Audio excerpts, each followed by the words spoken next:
आप सभी को मुंडा मैथ्स पर स्वागत करता हूं। हम लोग इस वीडियो में बहुत ही सुंदर सुंदर पार्टनर साहब 20 क्वेश्चन पढ़ेंगे जो आप लोगों के CHSL एग्जाम या किसी भी एग्जाम के लिए बहुत इंपॉर्टेंट होगा। तो चलिएगा ध्यान से और अंत तक बने रहिए। कृपया करके सभी लोग थोड़ा वीडियो शेयर कर दीजिए पार्टनर साहब।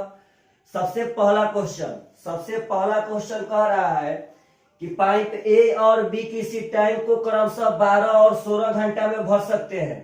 अब पाइप सी पूरे टैंक को 24 घंटा में खाली कर सकता है। तो पहले यह डाटा को लिखिए पार्टनर साहब। कह रहा है कि ए 12 घंटा में भर सकता है, बी 16 घंटा में भर सकता है और सी 24 घंटा में खाली कर सकता है। अब कहता है कि सभी तीनों पाइपों को एक साथ खोल दिया जाता है, लेकिन 4 घंटे के बाद ए को बंद कर दिया जाता है। तो खाली टैंक को भरने में कितना समय लगेगा? तो मेरा बात समझिए। सबसे पहले तो इसका पार्टनर साहब हम लोग क्षमता निकाल लेते हैं। तो 12, 16, 24 का अगर एलसीएम देखा जाए पार्टनर साहब तो 24 चौका 96 हो जाएगा। 12 से घटाएंगे तो 12 8 96, 16 छक्का 96 और 24 चौका 96। पार्टनर साहब इधर भी हो सकता है 48। देखिएगा ध्यान से, अगर 48 इसका हम एलसीएम ले तब पर भी हो जाएगा। 12 चौके 48, 16 3 48, 24 दूनी का 48। तो तीसरा क्या पाइप खाली करने वाला पाइप था तो यहाँ माइनस लगा देंगे, मतलब इसका क्षमता -2 है। अब कहता है कि तीनों पाइप को खोल दिया गया और 4 घंटा बाद एक को बंद कर दिया गया। लेकिन मेरा बात समझिएगा, तीनों पाइप तो शुरू से लेकर 4 घंटा तक चलेंगे ना। अगर तीनों पाइप खोल दिया जाए तो 4 3 7 पानी भरा जाएगा, लेकिन 2 पानी खाली होगा। अगर 7 पानी भरेंगे और 2 खाली करेंगे तो रियल में पार्टनर साहब भराएगा 5 पानी। तो अगर तीनों पाइप खोल दिया जाए तो 1 घंटा में 5 भराएगा। तो कह रहा है कि 4 घंटा तक खोल दिया जाए तो 1 घंटा में 5, तो 4 घंटा में 20 भरा जाएगा। तो आपसे पूछता हूं पार्टनर साहब, जब 48 में से 20 भरा गया तो बचा कितना अभी तक? 28। समझिएगा ध्यान से, यहाँ 4 घंटा में आपका एक देखिए 4 3 7 भरा, 2 खाली किया, यानी कि पार्टनर साहब 5 भरा। तो 1 घंटा में 5, तो 4 घंटा तक तो सब साथ साथ चला है। तो 4 घंटा में 20 भरा गया, बचा है कितना अभी तक? 28। अब कह रहा है पार्टनर साहब कि अब ए ना चलेगा, ए को बंद कर दिया गया, मतलब कि अब बी और सी चलेंगे। तो आप अगर बी और सी का आकलन करेंगे तो बी 3 भरता है लेकिन सी 2 खाली करता है। तो रियल मायने में अब पानी पार्टनर साहब 1 ही भराएगा प्रत्येक घंटा में, क्योंकि 3 भराएगा और 2 खाली होगा। तो रियल में 1 भराएगा, तो भरना है 28, तो 1 के हिसाब से भरेंगे तो 28 घंटा लग जाएगा। तो क्वेश्चन पूछा कि खाली टंकी को भरने में कितना घंटा लगेगा? तो 4 घंटा यहाँ लगा था, 28 घंटा वहां पार्टनर साहब, तो 32 घंटा इज द करेक्ट आंसर। तो बस बात समझिए, इसको पार्टनर साहब उतारने के आप चक्कर में मत रहिए और ऐसा सब क्वेश्चन को बनाने का कॉपी कलम ले करके बैठिए और हमसे जल्दी आप क्वेश्चन देखिए और पार्टनर साहब बना के आंसर मार दीजिए। हमको थोड़ा समझाना है, थोड़ा सा भूमिका बनाना है, बाउंड्री बनाना है पार्टनर साहब, लेकिन आप लोग को आंसर मारने में कहीं से भी बाउंड्री नहीं बनाना है। अगला क्वेश्चन कह रहा है कि कोई ट्रेन 36 किलोमीटर पर घंटा की रफ्तार से चलती है तो अपने गंतव्य पर 15 मिनट देरी से पहुंचती है। अब कह रहा है कि लेकिन अगर वह 45 किलोमीटर पर घंटा के रफ्तार से चले तो वह केवल 4 मिनट की देरी से पहुंचेगी। तो ट्रेन कितने मिनट में अपनी यात्रा पूरी करेगी? ट्रेन कितने मिनट में अपनी यात्रा पूरी करेगी, मतलब आपसे सही उसका टाइम पूछा है। तो आप लोगों से एक बात पूछते हैं कि दूरी बराबर चाल गुणे समय। तो ट्रेन शुरुआत में 36 के चाल से चले या 45 के चाल से चले, पार्टनर साहब एक बात समझिए कि डिस्टेंस तो वह एक ही न तय करती थी। 36 के चाल से चलती थी तो 15 मिनट देरी से पहुंचती थी, और जब 45 के चाल से चलती थी तो 4 मिनट देरी से पहुंचती थी। तो उसका डिस्टेंस कांस्टेंट था। तो आप अगर देखेंगे तो पहले का चाल था 36, अब का चाल है 45, यानी मेरे भाई हो जाएगा 4:5। जब डिस्टेंस कांस्टेंट है तो दोनों का रेशियो रिवर्स होता है। यह 4:5, तो इसका हो जाएगा 5:4। तो आप देखेंगे तो शुरुआत में 15 मिनट देर था, फिर 4 मिनट देर था।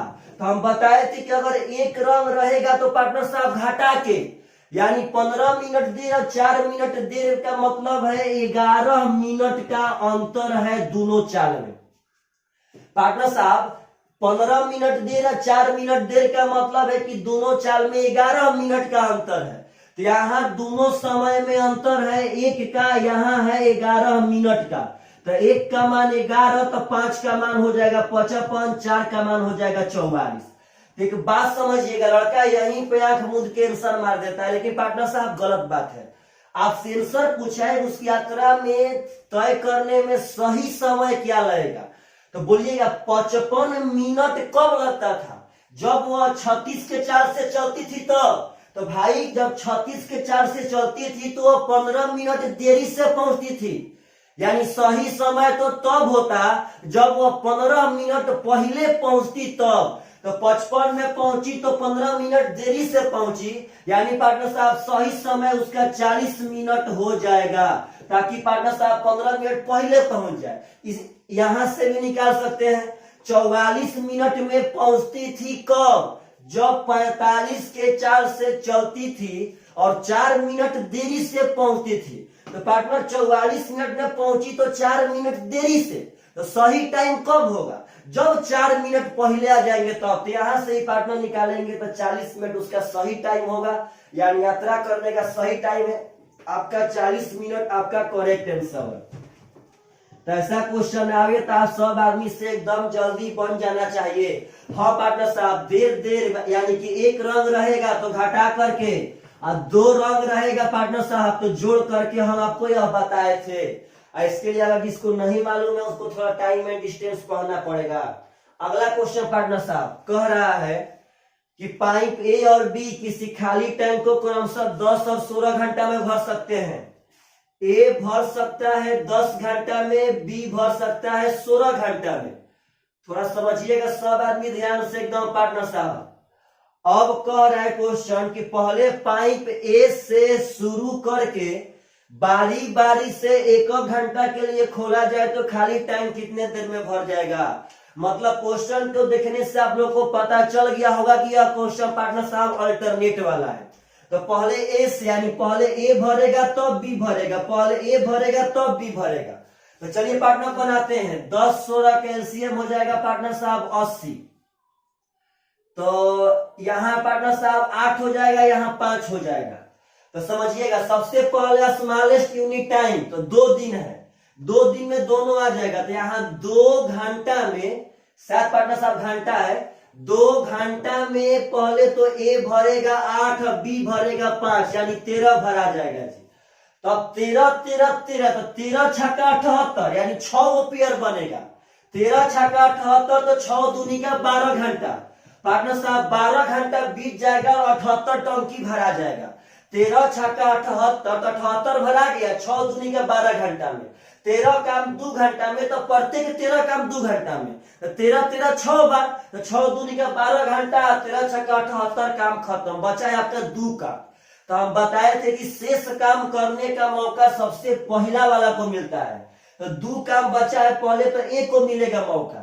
तो ए भरता है 1 घंटा में 8, अब बचा है 2 ए, यानी वह 2/8 घंटा में भर देगा पार्टनर साहब 1/4, यानी जोड़ेंगे तो 12/1/4 घंटा आपका करेक्ट आंसर हो जाएगा। तो अगर ऐसा सब क्वेश्चन पूछे तो आप सब आदमी से एकदम पक्का एग्जाम में बन जाना चाहिए। तो चलिएगा ध्यान से अगला क्वेश्चन उठाते हैं, बहुत सुंदर है पार्टनर साहब। नेक्स्ट क्वेश्चन बहुत सुंदर है। यह क्वेश्चन पार्टनर साहब आज ही मुझे एक लड़का भेजा था सुबह। उस लड़का का क्वेश्चन हम बोले कि वीडियो में डाल देते हैं, सब लोग इस क्वेश्चन को देख लेंगे। आसान था लेकिन उनसे बन नहीं रहा था। ऐसे ही पार्टनर साहब यदि आप सब आदमी से कई बढ़िया क्वेश्चन पूछे तो आप सब आदमी मेरे टेलीग्राम पे या व्हाट्सएप पे भेज सकते हैं, आपको हम वीडियो में बना करके डाल देंगे पार्टनर साहब। तो चलिएगा ध्यान से। अगला क्वेश्चन कह रहा है कि 4.5 घंटा में जैक झील के द्वारा 3 घंटा में तय की गई दूरी से 6 किलोमीटर अधिक दूरी तय करता है। यह क्वेश्चन जब सामने आएगा पार्टनर साहब तो विश्वास मानिए लोग बहुत बड़ा बड़ा मतलब मैटर यहाँ पैदा कर देंगे, लेकिन यह बहुत आसान है। कहता है कि 4.5 घंटा में जैक झील के द्वारा 3 घंटा में तय किया गया दूरी से 6 किलोमीटर अधिक दूरी तय करता है। मतलब कि 4.5 घंटा में जितना जैक दूरी तय करेगा और झील जितना 3 घंटा में दूरी तय करेगा उससे उसका 6 ज्यादा है। तो पार्टनर हम यहाँ चाल अपना मन से मान लेते हैं। हम जैक का चाल x मान लेते हैं, झील का चाल y। तो बोलिए दूरी बराबर क्या होता है, चाल गुणे समय। तो जैक का चाल x माने हैं तो वह पार्टनर साहब 4.5 यानी 9/2 घंटा में। यहाँ देखिएगा चाल गुणे समय, जैक का चाल x माने हैं तो चाल गुणे समय यानी वह 4.5 घंटा में वह इतना दूरी तय करेगा जैक। अब झील का चाल y मानते हैं तो 3 गुणे y यानी चाल गुणे समय, तो झील 3 घंटा में इतना दूरी तय करेगा। अब कह रहा है पार्टनर की जैक द्वारा तय किया गया दूरी झील द्वारा तय किया गया दूरी से 6 किलोमीटर ज्यादा है। अब इसको बनाएंगे पार्टनर तो हो जाएगा 9x - 6y बराबर 12। आपका एगो समीकरण हो गया। आप जब अगला बार देखेंगे मेरे भाई तो देखिएगा ध्यान से, कह रहा है आगे पढ़िएगा ध्यान से, कह रहा है कि 6 घंटा में जैक झील के द्वारा 5 घंटा में तय की गई दूरी से 5 किलोमीटर कम दूरी तय करता है। इसका मतलब समझे तो 6 घंटा में जैक जितना दूरी तय करेगा 5 घंटा में झील जितना करेगा उससे 5 किलोमीटर कम है। ध्यान समझिएगा ध्यान से, 5 घंटा में झील तय करेगा 5y। अब कहीं पहले झील लिखे है क्योंकि इसका ज्यादा है पार्टनर साहब, समझिए ध्यान से। और 6 घंटा में जैक तय करेगा 6x। तो कह रहा है कि 6 घंटा में जैक जितना दूरी तय करेगा वह दूरी झील द्वारा 5 घंटा में तय किया गया दूरी से 5 किलोमीटर कम है। तो यह कम है पार्टनर साहब, तो यहाँ हो जाएगा इससे 5। बस आप दोनों समीकरण को हल कर दीजिए, आपका आंसर आ जाएगा। तो क्वेश्चन में पूछा है कि जैक की औसत चाल क्या होगा, तो समझिएगा ध्यान से, जैक यानी x का मान पूछा है। हम जैक माने थे x, झील माने थे y। तो पार्टनर साहब जब x पूछा है तो y का मान कटा देंगे, हम तो x को जैक का चाल ही पार्टनर साहब माने थे। तो चलिए 6 और 5 कटेगा 30 पे, तो यहाँ 5 से गुना कर देते हैं, हो जाएगा 9×5 = 45x, 6×5 = 30y बराबर 60। यहाँ पार्टनर 6 से कर देते हैं, 6×5 = 30y - 36x बराबर 30। अब पार्टनर साहब देखेंगे आपके जोड़ने पे कटेगा, -30y + 30y जोड़ने पे कट गया। 45 में से 36 घटाएंगे पार्टनर साहब तो बचेगा 9x। यहाँ हो जाएगा 60 30 90 यानी x बराबर हो जाएगा 10। तो 10 किलोमीटर पर घंटा इज द करेक्ट आंसर, क्योंकि हम x को जैक का चाल ही माने थे। तो आप लोग सोच भी नहीं सकते हैं कि यह क्वेश्चन 2 चर वाले रेखीय समीकरण पे सेट किया गया है। आप तो ढूंढते रह जाएंगे पार्टनर साहब टाइम एंड डिस्टेंस में, और यह क्वेश्चन का तोड़ टाइम एंड डिस्टेंस में मिलबे नहीं करेगा। तो फिर पार्टनर साहब वहां से बेकार काम हो जाएगा। चलेगा ध्यान से, अगला क्वेश्चन कह रहा है कि एक व्यक्ति अपने घर से 2 घंटे में अपने कार्यालय पहुंचता है। आगे समझिएगा, कह रहा है कि वह 15 किलोमीटर पर घंटा की रफ्तार से कुल दूरी का 1/4 भाग साइकिल से, 15 के 4 से 1/4 भाग साइकिल से। अब कह रहा है कि 30 किलोमीटर पर घंटा की चाल से बस द्वारा कुल दूरी का जितना दूरी उस दूरी का आधा भाग बस से पार्टनर साहब 30 के चाल से, और कह रहा है कि बाकी 5 के चाल से पैदल चलकर तय करता है, तो उसकी औसत गति क्या है। तो आप लोग एक बात समझिए कि यहाँ जब औसत गति पूछ दिया तो जो ऊपर 2 घंटा दिया था उसका कोई मैटर ही नहीं है। औसत गति में कहता है कि कुल दूरी का 1/4 भाग साइकिल से 15 के चाल से, कुल दूरी का 1/2 भाग 30 के चाल से बस से, और शेष दूरी पार्टनर साहब पैदल चल के तय करता है। तो आप सबसे बढ़िया पार्टनर यहाँ पे कुछ टोटल दूरी मान लीजिए। हम तो बताए थे भाई टोटल डिस्टेंस मानिए, तो ऐसा डिस्टेंस मानिए जो 4 से भी कटे पार्टनर, 2 से भी कटे और वहां शेष बचे तो भी बढ़िया से बचे। तो चलिएगा हम मान लेते हैं यहाँ पार्टनर साहब 4 है ना, वहां चाल था, इसका चाल था 15 किलोमीटर पर घंटा, इसका चाल था 30 किलोमीटर पर घंटा, इसका चाल था 5 किलोमीटर पर घंटा। तो 15-30 तो हम मान लेते हैं 120 किलोमीटर टोटल डिस्टेंस। पार्टनर साहब समझिएगा ध्यान से। अब कह रहा है कि टोटल डिस्टेंस का 1/4, तो पार्टनर 120 का 1/4 होगा 30 किलोमीटर।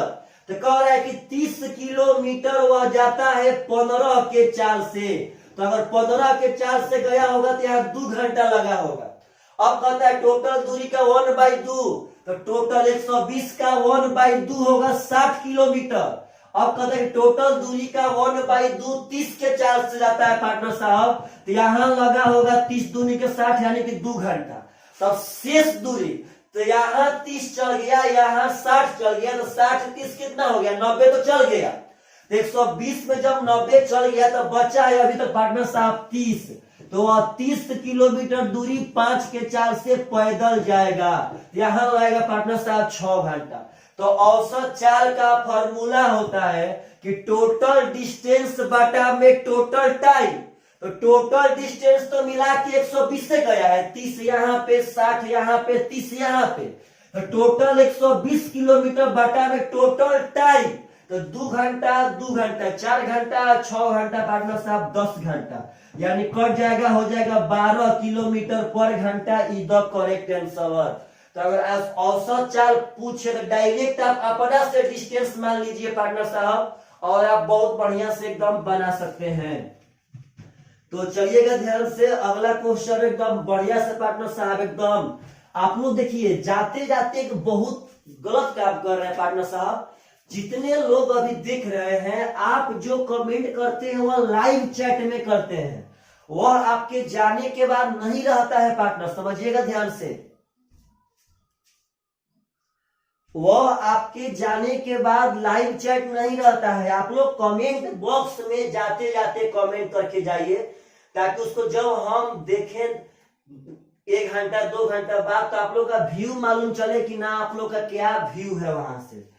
अगला क्वेश्चन जो बहुत ही सुंदर है, समझिएगा ध्यान से। कह रहा है कि x³ माइनस 4x² प्लस 19 बराबर 6 इंटू x माइनस 1 है, तो x² प्लस 1 बटा में x माइनस 4 का मान क्या होगा।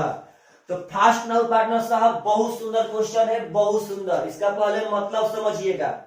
अगर यहाँ हम बटा पे का जोड़ करें तो x माइनस 4 से x² में गुना करेंगे तो हो जाएगा x³ माइनस 4x², अब प्लस 1 जो का 13 बटा में x माइनस 4 जो का 13।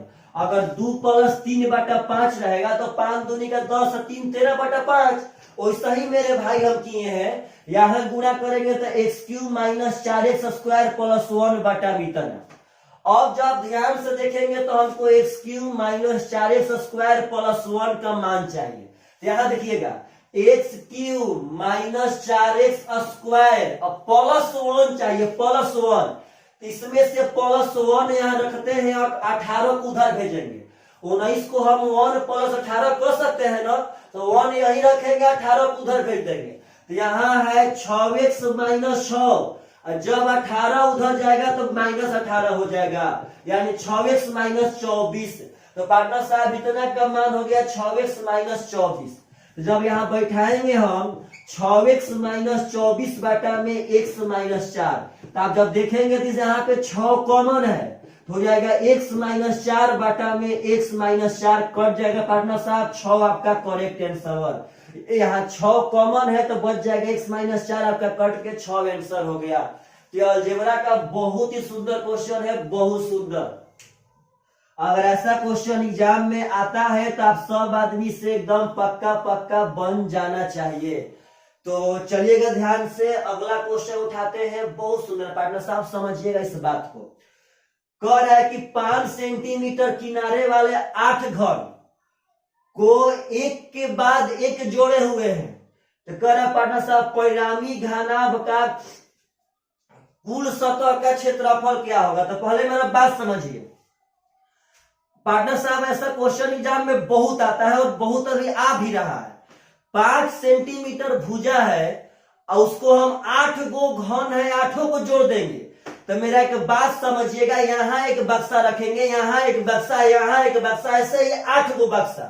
तो आप इमेजिन कीजिए जब हम 8 गो ऐसे बक्सा रखेंगे तो एक बात मेरा पक्का पक्का याद रखिएगा कि 8 गो चाहे कितना भी घन सटाने पर उसका कोई एक साइड बढ़ जाएगा और बाकी 2 साइड सेम रहेगा। समझिए, तो अगर ऐसे ऐसे ऐसे ऐसे बक्सा सजाएंगे तो यहाँ एक घन का लंबाई अगर 5 मानते हैं तो 8 गो सटाने पे 8 5 40 हो जाएगा। तो ऐसे तो 8 5 40 हो गया, लेकिन चौड़ाई तो अभी 5 होगा और ऊंचाई तो पार्टनर साहब अभी 5 होगा।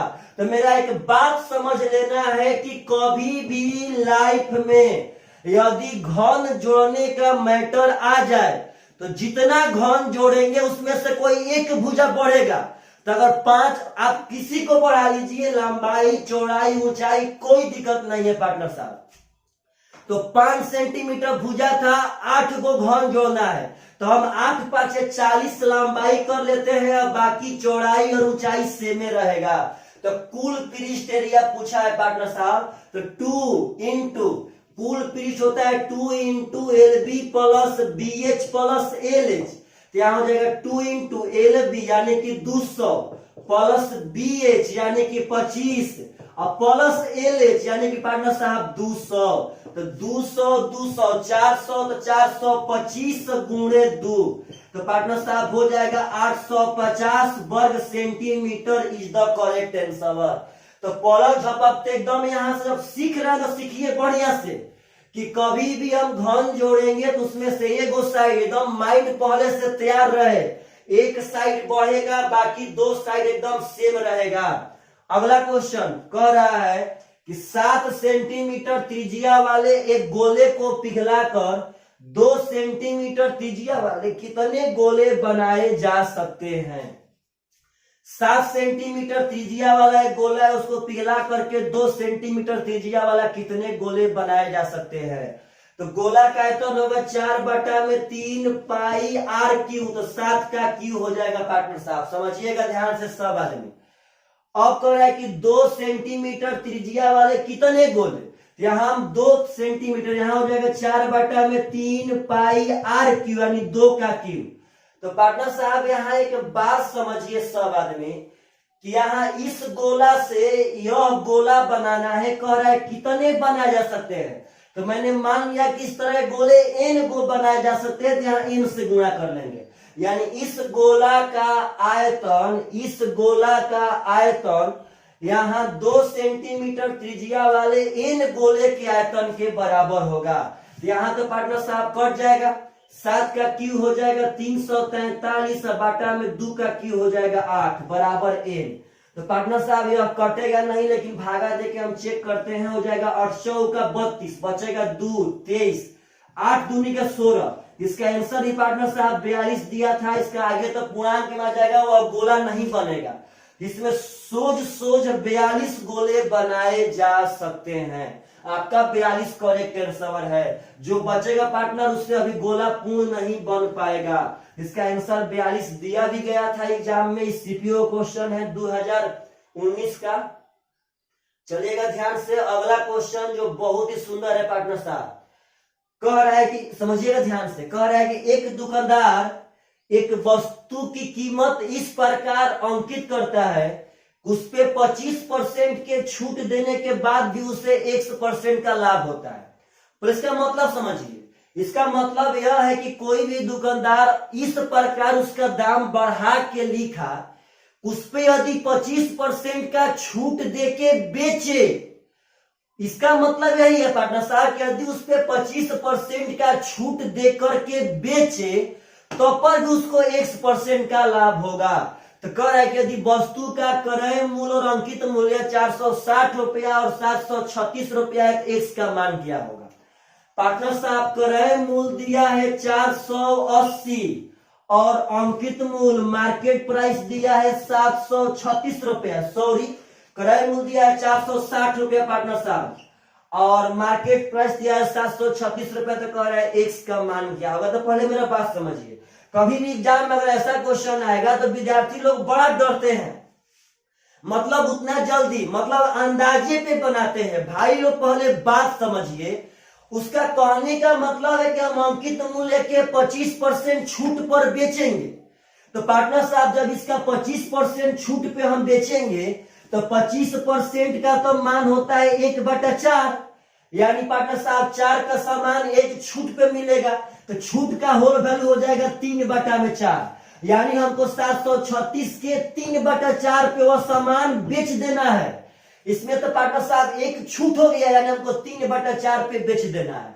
तो यहाँ हो जाएगा 4 से 18 चौके 72, 4 चौके 16, पार्टनर साहब सही होगा। 4 एकम 4 सही है। तो चौथी 12 का 2, 8 3 24, 1 25, 3 एकम 3 552, यानी पार्टनर की 736 रुपया का सामान जब हम 25% छूट पर बेचेंगे तो 552 में बेचेंगे। तो कह रहा है कि 25% छूट पर बेचने पर X% का लाभ होता है, और उसी X का तो मान निकालना है। तो पागल, जब विक्रय मूल्य मालूमे है, क्रय मूल्य मालूमे है, तो यहां से जो लाभ होगा वह लाभ नहीं बता सकते हैं। आप अगर देखेंगे तो लाभ होगा 2 में से 0 जाएगा 2, 5 में से 6 यानी कि 15 में से पार्टनर 6 जाएगा तो 9, अब 4 में से 4 यानी 92 रुपया का लाभ हुआ। किस पे? तो क्रय मूल्य पे।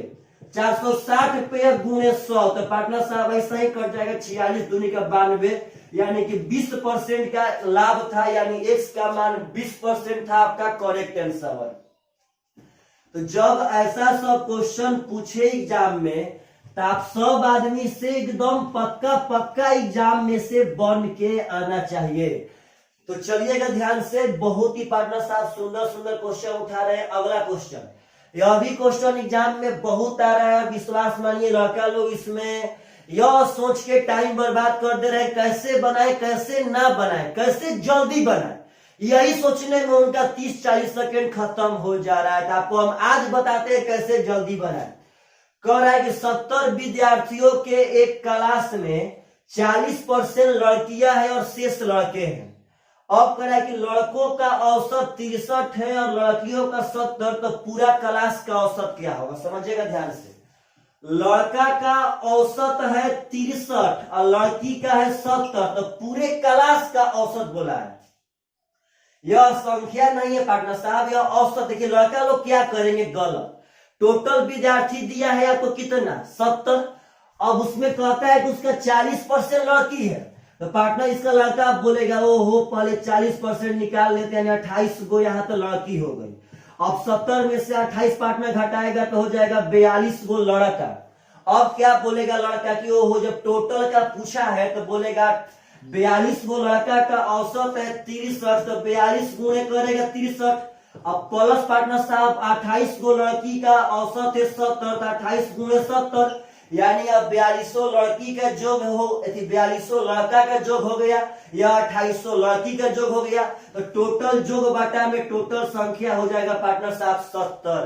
तो ऐसे लड़का करेगा और यहाँ पे गुणा करने से पार्टनर साहब भाग जाएगा। लेकिन मेरा एक बात याद रखिए, आप सब आदमी को ऐसे कभी नहीं बनाना है यह क्वेश्चन। जब भी क्वेश्चन मिले तो सबसे पहले आप लड़का और लड़की का अनुपात निकालिए। देखिए कैसे, 40% लड़की थी तो 60% लड़का होगा, यानी पार्टनर साहब 3:2 में हो गया लड़का और लड़की। आप अनुपात से ही पार्टनर साहब डायरेक्ट बना सकते हैं। डायरेक्ट कीजिए, देखिए 3 गो लड़का का औसत है 63, तो जोग हो जाएगा 189। पार्टनर साहब 2 गो लड़की का औसत है 70, तो जोग हो जाएगा 140। तो टोटल जोग बटा में टोटल संख्या 3 2 यहाँ पे 5 कर देंगे। 9 का 9, 8 4 12, 329 बटा में 5, 5 6 का 30, 50 25, 5 8 40, यानी 65.8 आपका करेक्ट आंसर। यह बात समझिए, नहीं करना है यह सब पार्टनर साहब, ऐसा मैटर यहाँ नहीं करना है। आप अगर ध्यान से देखेंगे, देखिए काहे नहीं करना है, तो पार्टनर साहब देखिए, तो हम दोनों में से 14 कॉमन लेते हैं। देखिएगा इसमें से 14 कॉमन लेते हैं। अगर यहाँ 14 कॉमन लेंगे तो आप बोलिए पार्टनर, तो यहाँ बच जाएगा 3 गुणे 63, और यहाँ बच जाएगा 2 गुणे 70, अब बाटा में हम 70 को 14 गुणे 5 कह सकते हैं कि ना कह सकते? देखिए 14 से 14 कट गया, मतलब इस पे रोल ही नहीं है कि यहाँ इतना हम गुणा भाग करेंगे। और विश्वास मानिए सब लड़के इस क्वेश्चन को छोड़ के आ रहे हैं गुणा और भाग के चलते कि बाप रे कितना यहाँ कैलकुलेशन करना पड़ेगा, लेकिन डायरेक्ट आप रेशियो पे इसको आकलन कर सकते हैं। देखिए 3-2, यहाँ 3-2 वाला मैटर पार्टनर आया कि ना आया, एकदम सेम टू सेम वही बात है। तो अगर ऐसा क्वेश्चन पूछे तो रेशियो पर ही पार्टनर साहब हल कर देना है, उसके आगे नहीं जाना है। तो चलिएगा ध्यान से, अगर ऐसा भी क्वेश्चन एग्जाम में आता है तो आशा करते हैं आप सब आदमी से पक्का पक्का बन जाएगा। अगला क्वेश्चन कह रहा है पार्टनर साहब, बहुत सुंदर क्वेश्चन है, समझिएगा ध्यान से। कह रहा है कि एक त्रिभुज की भुजाएं क्रमशः 16 सेंटीमीटर, 30 सेंटीमीटर, 34 सेंटीमीटर है।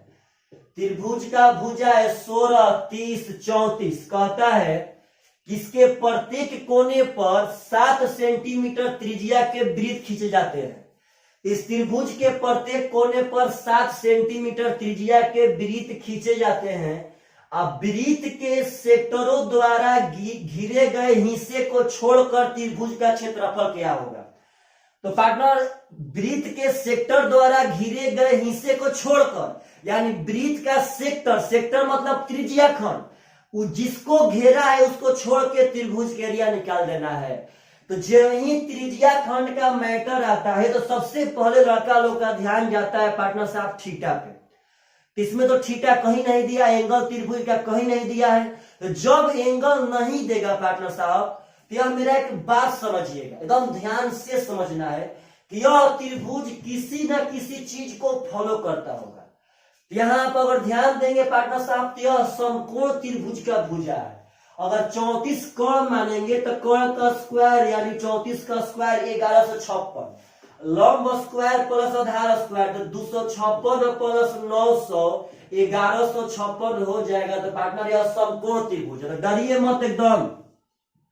आप अगर ध्यान से देखेंगे तो यह एक सेक्टर हो गया पार्टनर साहब, एक सेक्टर यह हो गया, एक सेक्टर यह हो गया। तो कह रहा है कि वृत्त द्वारा घिरे गए सेक्टर को छोड़ के, यानी पार्टनर यह सब एरिया को छोड़ के इस त्रिभुज का एरिया निकाल देना है। इस एरिया का आकलन नहीं करना है जिसपे हम रेखांकित कर रहे हैं। जहां जहां बिंदु दे रहे हैं पार्टनर साहब ना, इसी का एरिया निकालना है, समझिएगा मेरे भाई।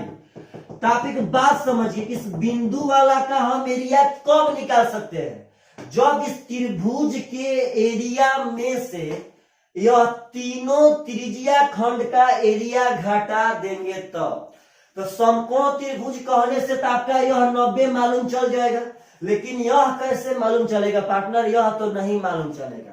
तो मेरा एक बात समझिए, यह मालूम भी नहीं करना है, पहले बात समझिएगा।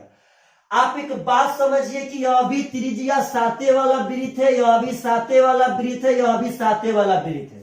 तो पार्टनर साहब हम बताए थे, चाहे आप सीख भी लीजिए कि किसी भी वृत्त में अगर एक त्रिज्या का वृत्त हो तो उसमें पार्टनर अगर एक गो त्रिज्या खंड यहाँ पे 60 डिग्री का है, अगर एक गो यहाँ पे 20 डिग्री का है, अगर एक गो यहाँ पे 30 डिग्री का है, तो पार्टनर साहब यह जरूरी नहीं है कि इसका हम 3 बार त्रिज्या खंड निकालेंगे।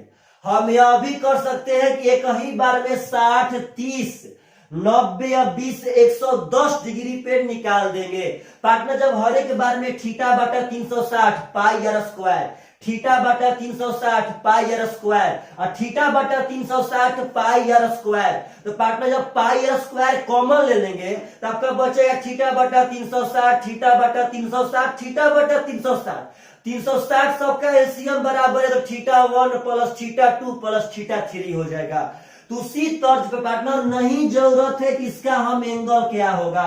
आप बोलिए त्रिभुज के तीनों कोण का जो कितना होता है 180, तो यह पार्टनर 180 डिग्री का हमको त्रिज्या खंड घटा देना है इस समकोण त्रिभुज में से। तो समकोण के एरिया होगा 1/2 लंब गुणे आधार, तो लंब और आधार तो 16 गुणे 30 से होगा पार्टनर साहब, दोनों छोटका छोटका भुजा क्योंकि यह तो कोण होगा। तो त्रिभुज के एरिया में से हमको 180 डिग्री का त्रिज्या खंड, त्रिभुज के तीनों कोण का जो 180 होता है हो जाएगा थीटा बाटा में 360 पाई आर स्क्वायर, इसका त्रिज्या है 7, तो पार्टनर साहब 7 का स्क्वायर। तो 7 से 7 खत्म, 180 दूनी 360, 2 से 11, 2 से पार्टनर साहब 8, यानी 240 में से घटा देंगे 77, 10 में 7 गया 3, अब पार्टनर साहब 23 में 7 गया 16, यानी 163 centimetre square is the correct answer. तो अगर ऐसा भी क्वेश्चन पूछे तो आप सब आदमी समझिए कि कभी भी नहीं जरूरत है कि हमको ऐसे थीटा चाहिए। तो पार्टनर साहब बहुत सुंदर यह क्वेश्चन है। अगर मानिए सपोज डेट ऐसा भी क्वेश्चन एसएससी पूछ दिया है कि कभी इसी तरह क्वेश्चन पे वह समकोण त्रिभुज ना रहे, तो पार्टनर कुछ मत कीजिएगा, उस समय इसी त्रिभुज के एरिया में से हम यह तीनों त्रिज्या खंड घटाएंगे। त्रिज्या खंड तब निकालना आप सीख गए पार्टनर की, हरा इसको 180/360 गुणे पाई स्क्वायर कर देंगे। तो अगर समकोण ना रहेगा तो विषमबाहु त्रिभुज होगा, उस समय इसके हिरोन के फॉर्मूला से एरिया निकाल लेंगे, उस एरिया में से तीनों त्रिज्या खंड घटा देंगे। अगर समबाहु त्रिभुज है समबाहु, तो उसमें पार्टनर साहब समबाहु का एरिया निकाल लेंगे, उसमें से 180 डिग्री का त्रिज्या खंड घटा देंगे। तो विषमबाहु पे हिरोन फार्मूला से समबाहु का फार्मूला मालूम है और समकोण का फार्मूला मालूम है। तो पार्टनर साहब तीनों के तीनों सेक्टर आपके हाथ में है, और ऐसा क्वेश्चन पूछे तो अब रियली मायने में एग्जाम में पक्का पक्का हिट होके आना चाहिए। प्लीज पार्टनर साहब जाते जाते कमेंट पक्का कीजिएगा कि आप सब आदमी को रियल में कैसा लग रहा है सेट या सब। कह रहा है कि 20%, 10% और 8% के क्रमिक बाटा का समतुल्य एकल बाटा क्या होगा, यानी 3 गो डिस्काउंट है, इसके समतुल्य डिस्काउंट बता रहा है। तो पार्टनर साहब ऐसा भी क्वेश्चन आता है एग्जाम में, तो समझिए कैसे बताएंगे 3 गो वाला। तो फ्रैक्शन का तरीका से 20% का मतलब होता है 1/5, 10% का मतलब होता है 1/10, और 8% का मतलब होता है 2/25, 4% 1/25, तो 8% 2/25।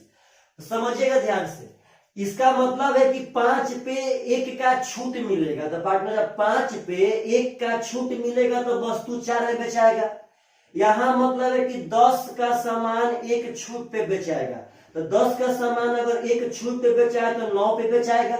और यहाँ 25 का सामान अगर 2 छूट पे बेचा है पार्टनर साहब, यहाँ बेचा जाएगा 23 में। अगर कटेगा तो इस तरह पार्टनर साहब कटा सकते हैं, कटा देते हैं, 2 दूनी का 4, 2 पांचे 10।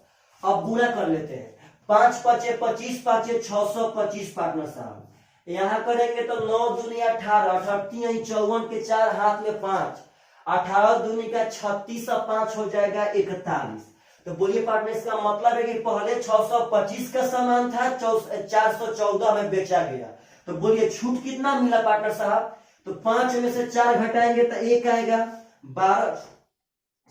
2 में से 1 घटाएंगे तो 1 आएगा, और 6 में से 4 घटाएंगे तो 2 आएगा, यानी 211 का छूट मिला है कितना से, तो 625 से पार्टनर साहब। 625 से गुणे 100 कर देंगे, 25 ले 25 हो गया, 25 चौके 100, तो पार्टनर 200 चौके 844 बाटा में 25 भागा दे देंगे, 25 तिया 75, बचा 9 94, 25 तिया 75 पार्टनर साहब। तो ऑप्शन अगर देखेंगे 33.761 ठोले ये पार्टनर साहब, option number D is the correct answer. तो अगर ऐसा भी क्वेश्चन पूछे तो आप सब आदमी को एकदम समतुल्य बाटा निकालने आना चाहिए। तो आप एकदम पार्टनर साहब रोज पढ़िए। अच्छा आप लोग बताइए, तो हम सीएचएसएल छोड़ दीजिए, अगर अभी हाल फिलहाल में अगर 3-4 महीना में एनटीपीसी का एग्जाम होता हो या ग्रुप डी का एग्जाम होता हो, तो क्या यह बैच वहां पे काम करेगा कि नहीं करेगा मेरे भाई? तो आप लोग दूसरे को बताइए। सबसे बढ़िया अगर कोई चीज है तो पर डे नया नया अलग अलग तरह से आधा पौन घंटा के अंदर 20 क्वेश्चन देख लेना। अगर रोज बंदा देखे पार्टनर साहब तो रियल मायने में हम इसको और भी आगे बढ़ा सकते हैं। हम 1 घंटे के बदला 2 घंटे का सेट पार्टनर साहब बना सकते हैं, उसमें पर डे आपको 50-60 क्वेश्चन हल करके एकदम दिखा सकते हैं। लेकिन पहले आप लोग तो धीरे धीरे पढ़ने के लिए तैयार हो जाइए पार्टनर साहब। अगला क्वेश्चन बहुत सुंदर है, यह आजकल ऐसे ऐसे क्वेश्चन एग्जाम में आ रहे हैं। क्वेश्चन कह रहा है कि ए बी और सी की कार्य क्षमता 2:5:7 के अनुपात में है। टाइम एंड वर्क का ही क्वेश्चन है पार्टनर साहब। ऐसे ही अब क्वेश्चन एग्जाम में आ रहे हैं। 2:5:7 के अनुपात में क्षमता हो गया। एक साथ काम करते हुए किसी काम को यह 10 दिन में कर सकते हैं, या तीनों मिलकर 10 दिन में किसी काम को कर सकता है। तो कह रहा है ए अकेला उस काम का 30% कितने दिन में करेगा। तो सबसे पहले आपका जरूरी काम है टोटल काम निकालना। तो तीनों मिलकर 10 दिन में, तो 5 2 7 7 14, तो 14 क्षमता वाला 10 दिन में तो टोटल काम हो जाएगा 140। 14 दहा में 140, 14 क्षमता वाला 10 दिन तक काम करेगा। 14 14 14, तो 14 गुणे 10 140 सबका टोटल क्षमता हो गया। तो कह रहा है कि ये टोटल काम ना उस काम का 30%, तो पार्टनर 140 का 30% काम एक कितना दिन में करेगा, यानी 2 क्षमता वाला कितना दिन में करेगा। तो पार्टनर 2 से कट जाएगा, 7 3 21 दिन इज द करेक्ट आंसर। अगर ऐसा क्वेश्चन पूछे तो आप सब आदमी डरिए मत। आजकल यह और भी आसान क्वेश्चन एग्जाम में आ रहा है, लेकिन विद्यार्थी नहीं देख रहा है पार्टनर साहब, उसके चलते उसका क्वेश्चन नहीं बन रहा है। चलेगा ध्यान से, अगला भी क्वेश्चन बहुत इंपॉर्टेंट है। कह रहा है कि एक समलंब की 2 समानांतर भुजाओं का लंबाई 28 और 40 है। आप लोग समलंब चतुर्भुज को तो एकदम बखूबी तरह से पहचानते होंगे। कह रहा है कि समलंब के समानांतर भुजा का एगो 28 है, एगो 40 है। एगो समानांतर भुजा 28 और एगो 40। अब आगे कह रहा है मेरे भाई कि यदि इसकी अन्य 2 भुजाओं की लंबाई प्रति 12 सेंटीमीटर हो, मतलब इसके अन्य 2 भुजा का लंबाई भी 12 और यहाँ 12 हो गया, तो कह रहे इसका क्षेत्रफल क्या होगा। तो सबसे पहले एक बात समझिए कि समलंब का क्षेत्रफल होता है 1/2 इंटू समानांतर भुजाओं का जोड़। तो समानांतर भुजा एगो 40 है, एगो 28 है, तो 40 20 60 8 68, तो 1/2 इंटू समानांतर भुजाओं का जोग इंटू ऊंचाई। मतलब सब मिला जुला के इसमें ऊंचाई नहीं दिया गया था, उसी ऊंचाई को निकाल लेंगे, इसका क्षेत्रफल हम बता सकते हैं। भले पूछा है क्षेत्रफल, लेकिन टारगेट है इसमें ऊंचाई निकालना। तो यहाँ एक बात समझिएगा मेरे भाई, यह समलंब नहीं है, यह समद्विबाहु समलंब है। इसका जब दोनों असमानांतर भुजा बराबर हो जाएगा तो इस समलंब को हम लोग समद्विबाहु समलंब कहते हैं। इसमें होता क्या है कि अगर यहां से हम लंब डालेंगे पार्टनर साहब, और यहां से लंब डालेंगे, तो यह दोनों का दोनों हिस्सा बराबर बराबर बचता है। समद्विबाहु समलंब का सबसे ब्रांड गुण कि यदि हम लंब डालेंगे तो यह दोनों हिस्सा बराबर बराबर ही बचता है। अगर यह 28 है तो यह भी 28 हो जाएगा मेरे भाई, और जब टोटल 40 था ऐसे में यह 28 हो गया, तो अभी तो 12 बचा है। अब 12 में तो दोनों बराबर बराबर होगा, तो यह भी 6 हो जाएगा, यह भी 6 हो जाएगा। तो अब इस समकोण त्रिभुज में यह लंब निकाल लेंगे, तो पार्टनर लंब बराबर हो जाएगा कोण का स्क्वायर 144 और माइनस आधार का स्क्वायर 36। तो पार्टनर घटाने पर शायद आएगा 108, तो होता है 36 3 108, यानी हो जाएगा 6√3 पार्टनर साहब। तो देखिएगा लंब का लंबाई आ गया 6√3, यानी ऊंचाई आ गया आपका 6√3। तो 1/2 समानांतर भुजाओं का जोग इंटू ऊंचाई हो जाएगा 6√3। 2 3 6 कट जाएगा पार्टनर साहब, 8 3 24 के 4 6 3 20, यानी 204√3 is the correct answer, option number C. तो समद्विबाहु समलंब का एरिया निकालने सब आदमी को एकदम बढ़िया तरह से आना चाहिए। तो चलिए मेरे भाई, आप लोग कमेंट पक्का कीजिएगा कि आप सब आदमी को, जो हम यह 1 घंटा मेहनत कर रहे हैं, आप लोगों को फायदा कर रहा है कि नहीं कर रहा है। देखिएगा, हम यह बात एकदम मानते हैं पार्टनर साहब कि इसमें उसी लड़के का फायदा करेगा जो सब कुछ पढ़ लिया है। तो भाई जी जो पढ़ लिए हैं उन्हीं के लिए तो हम यह बैच चला रहे हैं। जो अभी साल ISC पास करेगा तो वह CHSL में NTPC में बैठ के क्या करेगा मेरे भाई। हम तो उसी के लिए चला रहे हैं जिनका नाव अब किनार पर आ चुका है, उनको अब जमीन पर उतरना है। पार्टनर साहब अब आप लोग को फतह करना है, तब ना पीछे वाला फिर नाव आके यहाँ पे लगेगा। तो हम लोग मैथ भी साइड से पढ़ते जाएंगे। और पार्टनर साहब यह बैच भी, आप इस बैच को ब्रांड बनाइए। 8 बजे टाइम को सुपर पावर कर। अगला क्वेश्चन कि सेक थीटा, समझिएगा ध्यान से, माइनस कॉस थीटा बराबर 3/2। तो कह रहा है सेक थीटा का मान क्या होगा। पागल, आप अगर बढ़िया से देखेंगे तो इसका सेक थीटा का मान पूछा है। देखिए ऑप्शन से ही झकास बन जाएगा। सेक थीटा का मान पूछा है तो ऑप्शन में सेक का मान दिया होगा मेरे भाई। तो पार्टनर यहाँ 1.5 है, 3/2 का मतलब 1.5 है। तो अगर ऑप्शन देखिए ध्यान से तो ऑप्शन नंबर सी देखिए सब आदमी। तो अगर सेक बराबर हम 2 मान लें तो यह तो 2 हो जाएगा।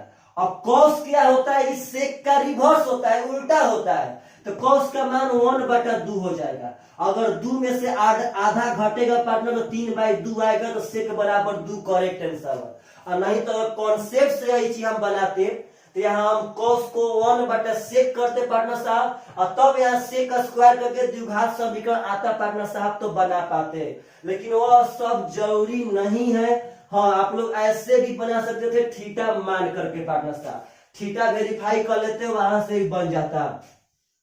अगला क्वेश्चन कह रहा है कि 6 सेंटीमीटर त्रिज्या वाले 3 वृत्त बाहर से एक दूसरे को स्पर्श करते हैं। तो पहले इतना ही काम करते हैं। 6 सेंटीमीटर त्रिज्या वाला 3 वृत्त बाहर से एक दूसरे को स्पर्श करा दिए। आप एक पहले यहाँ पे जल्दी से बात समझिए कि ऐसा क्वेश्चन आए तो पहले क्या करते हैं। जब इसका तीनों का त्रिज्या पार्टनर साहब 6 है तो आपका यह भी 6, यह भी 6, यह भी 6, यह भी 6, यह भी 6, यानी अब 12 सेंटीमीटर का समबाहु त्रिभुज बन गया। अब ध्यान से पढ़िए क्वेश्चन, क्या पूछा है आप लोगों से। जो यह पूछा है बहुत आसान है, लेकिन आप कभी लाइफ में नहीं देखे रहेंगे तो आपका दिमाग उस पॉइंट पे नहीं जाएगा। तो क्वेश्चन पूछा है कि एक वृत्त के केंद्र, कोई भी आप एक वृत्त का केंद्र लीजिए, एक वृत्त के केंद्र को अन्य 2 वृत्तों के केंद्रों को जोड़ने वाली रेखा से दूरी ज्ञात करें। पहले बात समझिएगा, एक वृत्त के सेंटर को मान लेते हम इसे एक वृत्त, इसी को मानते हैं। एक वृत्त के सेंटर को अन्य 2 वृत्तों के सेंटर को जोड़ने वाली रेखा। तो अन्य 2 वृत्त के सेंटर को जोड़ने वाली रेखा पार्टनर यही रेखा है, यही रेखा है। अन्य 2 वृत्तों के सेंटर को जोड़ने वाली रेखा से दूरी, मतलब इसके सेंटर को इस लाइन से दूरी निकालना है। यानी पार्टनर साहब इसका यह लंब निकालना है, क्योंकि लंब ही तो दूरी होता है। यानी सेंटर से इस रेखा का दूरी मतलब इस सेंटर से लंब निकालना है। और अगर बढ़िया से बोले इस समबाहु त्रिभुज का लंब निकालना है। तो समबाहु त्रिभुज का लंब होता है 3/2 इंटू भुजा। तो समबाहु का भुजा है 12। तो पार्टनर साहब हो जाएगा 6 into 3 is the correct answer. तो क्वेश्चन बहुत आसान था, लेकिन जो लड़का यह बात समझ पाता वही इस क्वेश्चन को बना पाता। तो भाई जी यह बहुत ही सुंदर सुंदर क्वेश्चन है, और जब आप लोगों के सामने आए तो आप लोगों से पक्का एकदम बनना चाहिए। अगला क्वेश्चन कह रहा है कि यदि मूल राशि पर 5% प्रति वर्ष के दर से दूसरा वर्ष का 420 रुपया चक्रवृद्धि ब्याज मिलता है तो राशि क्या है। तो 5% का मतलब है 1/20। तो दूसरा साल है पार्टनर साहब, तो दूसरा साल के लिए 2 साल का मूलधन मानेंगे। तो 20 का स्क्वायर 400 मूलधन मान लिए। तो आप यहाँ देखिए तो 1/20 यानी यहाँ 20 हो जाएगा, यहाँ 20, अब 20 का 1/20 यानी कि 1। तो आप ध्यान देंगे तो दूसरा वर्ष का चक्रवृद्धि ब्याज है 21। अब देखिए क्वेश्चन में दूसरा वर्ष का चक्रवृद्धि ब्याज है 420। तो पार्टनर साहब 1 का मान हो जाएगा 20। तो आपसे कहता है कि धनराशि ज्ञात कीजिए, यानी हमको 400 का मान निकालना है। 1 का मान 20 तो 400 का मान हो जाएगा 8000 is the correct answer. Partner साहब लाइट कट गया, आशा करते हैं आप सब आदमी को दिखाई दे रहा होगा। तो चलिएगा ध्यान से एकदम, सब आदमी बहुत ही सुंदर सुंदर यह सब क्वेश्चन है पार्टनर साहब, बस अब बहुत थोड़ा सा ही बचा है। अगला क्वेश्चन देखिए पार्टनर साहब। तो आप पहले क्वेश्चन देखिए, क्वेश्चन में कह रहा है कि 5329 का वर्गमूल है 73। ऐसा भी क्वेश्चन आता है पार्टनर साहब। तो निम्न का मान क्या होगा। तो इसमें करना क्या है कि इसमें बस जिसको दशमलव का स्थान बाहर निकालने आएगा उससे यह क्वेश्चन बन जाएगा। तो पार्टनर साहब देखिएगा, सबसे पहले है √5329, तो उसका तो वर्गमूल यहाँ पे 73 हो जाएगा। अब आगे 53.29, तो आप एक बात समझिए कि जब हम वर्गमूल निकालेंगे तो उसमें दशमलव बाहर 2 स्थान के लिए 1 स्थान पे आता है। तो 5329 का वर्गमूल 73 होगा, लेकिन 2 अंक के लिए 1 अंक पे दशमलव देना पड़ेगा, यानी यहाँ 7.3 देना पड़ेगा। और दशमलव भी एक लाइन में पार्टनर साहब हम लोग यहाँ पे लिखेंगे। आगे है 0.5329, यहाँ 4 अंक पे है, यहाँ 2 अंक पे रहेगा। तो पार्टनर साहब 73 वर्गमूल होगा, लेकिन 2 अंक पे रहेगा, तो यहाँ करना पड़ेगा 0.73, यहाँ 2 अंक पे दे दिए हम। और लाइन से दशमलव देना है जोड़ में। अगला है पार्टनर साहब 6 अंक पे, तो यहाँ रहेगा 3 अंक पे, यहाँ हो जाएगा 0.073, 3 अंक पे हो गया।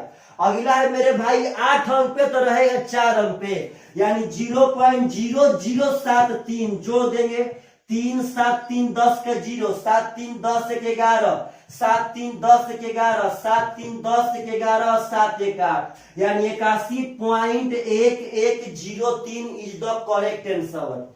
तो ऐसा भी अगर क्वेश्चन पूछे तो आप सब आदमी से एकदम पक्का पक्का बन जाना चाहिए। चलिएगा ध्यान से, अगला क्वेश्चन जो बहुत ही सुंदर है पार्टनर साहब, कह रहा है, 2 सेकंड देखते हैं दिखाई दे रहा है कि नहीं दे रहा है।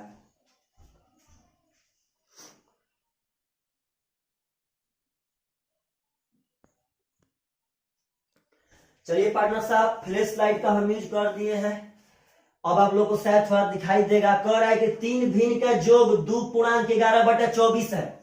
आप 3 गो भिन्न जल्दी जल्दी मान लीजिए, a + b + c, हम 3 गो भिन्न मान लिए a b c। कह रहा है कि इसका योग है 2.11/24। ऐसा भी क्वेश्चन पिछला साल भर में बहुत आया है। तो 24 दूनी का 48 है 11, यानी 59/24 इसका तीनों का योग है। अब कह रहा है मेरे भाई कि सबसे बड़ा भिन्न को सबसे छोटा भिन्न से भाग देने पे 7/6 प्राप्त होता है। तो आप इसमें सबसे बड़ा भिन्न किसी को मान लीजिए, मान लेते हैं ए सबसे बड़ा भिन्न है और पार्टनर साहब सी सबसे छोट भिन्न है। तो कह रहा है कि सबसे बड़ा भिन्न को सबसे छोटा भिन्न से भाग देने पर, तो ए में यदि हम सी से भागा देंगे तो 7/6 प्राप्त हुआ। तो अब कह रहा है पार्टनर साहब की जो 7/6 प्राप्त होता है, जो मध्य भिन्न से 1/3 बड़ा है। यहां पे खाली इसका लोचा है, समझिएगा ध्यान से। कह रहा है कि जब बड़का भिन्न में हम छोटका भिन्न से भाग दिए तो हमें 7/6 मिला, जो मध्य भिन्न से 1/3 बड़ है, यानी 7/6 है ना, यह मध्य भिन्न से 1/3 बड़ है। तो पार्टनर जब 7/6 1/3 बड़ है, तो 7/6 में से 1/3 घटा देंगे तो हमें मध्य भिन्न मिल जाएगा। क्या फुलटस बना लेते हैं, 3 दूनी का 6, 2 एकम 2, यानी पार्टनर साहब मध्य भिन्न हो गया 5/6। तो आपसे क्वेश्चन पूछा है कि लघुत्तम भिन्न यानी सबसे छोटा भिन्न क्या होगा। तो पार्टनर यहां समझिएगा ध्यान से, देखिए यहाँ पे मध्य भिन्न है 5/6, तो यहाँ 5/6 मध्य भिन्न हम बैठा दिए। अब देखिए हमको छोटका भिन्न निकालना है ना, तो छोटका भिन्न है यहाँ पे सी, तो हम इस सी को ज्यों का त्यों छोड़ देते हैं। समझिएगा ध्यान से, यहाँ पे मध्य भिन्न 5/6, छोटा भिन्न सी ज्यों का त्यों, और बड़ा भिन्न को हम सी के टर्म में यानी छोटा भिन्न के टर्म में यहां से लिख देंगे। यहां से a बराबर हो जाएगा 7c/6, या a का मानवा हम c के टर्म में बैठा देंगे। पार्टनर साहब आंसर आ जाएगा। तो आप जब ध्यान देंगे तो 5/6 हो जाएगा तो घटेगा, यहाँ 7c/6 और प्लस सी, तो 6c और 7c हो जाएगा 13c/6। जब पार्टनर साहब 59/24 में से हम 5/6 घटाएंगे तो 6 चौका 24, 5 चौका 20, यानी पार्टनर 13c/6 बराबर 39/24 बचेगा। तो 6 चौका 24, 13 तिया 39, यानी सी का मान 3/4 आ गया। और यही सी तो हम छोटा भिन्न माने थे, यानी छोटा भिन्न का मान यहाँ पे 3/4 आ गया। पार्टनर साहब करेक्ट आंसर। तो आशा कर रहे हैं दिखाई दे रहा होगा। आप लोग को थोड़ा सा तो दिक्कत सहना पड़ेगा पार्टनर साहब, जब हम इतना प्रॉब्लम से पढ़ा रहे। सोचिएगा आप लोग बात माने या ना माने पार्टनर साहब, मतलब विश्वास कीजिए कि हम सुबह 9:30 बजे से तैयार थे पढ़ाने के लिए, 9:30 बजे से। आकर के शाम में 3:30 बज गया है, मतलब 3 बजे जाकर के लाइट आया था। यानी हम 5 घंटा तक वेट किए थे लाइट का कि लाइट आए लाइट आए लाइट आए। अब यदि लाइट ना आता पार्टनर साहब तो आज हम अपना इमरजेंसी बार करके आपको पढ़ाते, लेकिन पढ़ाते पक्का, कुछ भी हो जाए लेकिन पढ़ाएंगे पक्का, क्योंकि आप लोग के 20 गो 25 गो लड़का एक टाइम पर देखने से हमें बहुत खुशी मिल रहा है। और हम चाहते हैं कि आप लोग वीडियो को बहुत शेयर कीजिए ताकि इस टाइम पे बहुत सारा लड़का पार्टनर साहब एक बार में देखे। चलेगा ध्यान से। अगला क्वेश्चन बहुत सुंदर है, बहुत सुंदर। कह रहा है कि ए 3/4 समय में बी का आधा काम करता है। इस लाइन का मतलब जो लड़का समझ जाएगा वह क्वेश्चन बना देगा। कह रहा है कि ए 3/4 समय में बी का आधा काम करता है। इसका मतलब है कि बी जितना समय लेता है उस समय के 3/4 समय में ए आधा काम करता है। पहले बात समझिएगा, बी जितना समय लेता है उस समय के 3/4 समय में ए आधा काम करता है। तो अगर बी को हम दे देते हैं x घंटा तो ए उसके 3/4 समय में आधा काम करेगा। तो पार्टनर साहब ए आधा काम फिनिश करता है उस समय के 3/4 यानी 3x/4 समय में। जितना समय में बी काम करेगा उसके 3/4 समय में ए आधा काम करता है। यानी 3x/4 समय में जब यह आधा काम करता है पार्टनर तो ए पूरा काम करता है 3x/2 समय में। तो आप जब इसका एलसीएम लेंगे मेरे भाई, इसका एलसीएम हो जाएगा 3x। पहले बात समझिए, अगर x से भागा देंगे तब बी का क्षमता 3 हो गया, और जब इससे भागा देंगे तो एक का क्षमता 2 हो जाएगा। अरे 3x से 3x कट गया, 2 के ऊपर 2 हो गया, यानी इसका क्षमता आ गया। बी का क्षमता 3 है, ए का क्षमता 2 है। तब आगे देखिए क्या कहता है। कहता है कि यदि दोनों मिलकर 18 दिन में पूरा करते हैं तो बी अकेले कितना दिन में करेगा, तो आराम से बन जाएगा। जब क्षमता आ गया तो क्वेश्चन बन गया। दोनों मिलके 18 दिन में पूरा करते हैं तो पहले टोटल काम निकाल लेते हैं। अगर दोनों मिलेगा तो 3 2 5 क्षमता से काम करेगा, तो 5 क्षमता से 18 दिन में तो काम हो जाएगा 18 5 90। 5 क्षमता वाला जब 18 दिन में कर देगा तो 5 5 5 5 18 5 90 काम है। तो कह रहा है कि बी, तो बी का क्षमता है 3, तो 3 क्षमता वाला कई दिन में 90 काम, तो 30 दिन में इज द करेक्ट आंसर। तो आशा कर रहे पार्टनर साहब दिखाई दे रहा होगा। आप लोगों से रिक्वेस्ट है कि मेरे भाई बुरा मत मानिएगा कि हम लोग इस तरह अंधेरा में पड़ रहे हैं। मजबूरी है पार्टनर साहब, आप लोग को मेरा मजबूरी समझना पड़ेगा। चलिएगा, बाय बाय, टेक केयर।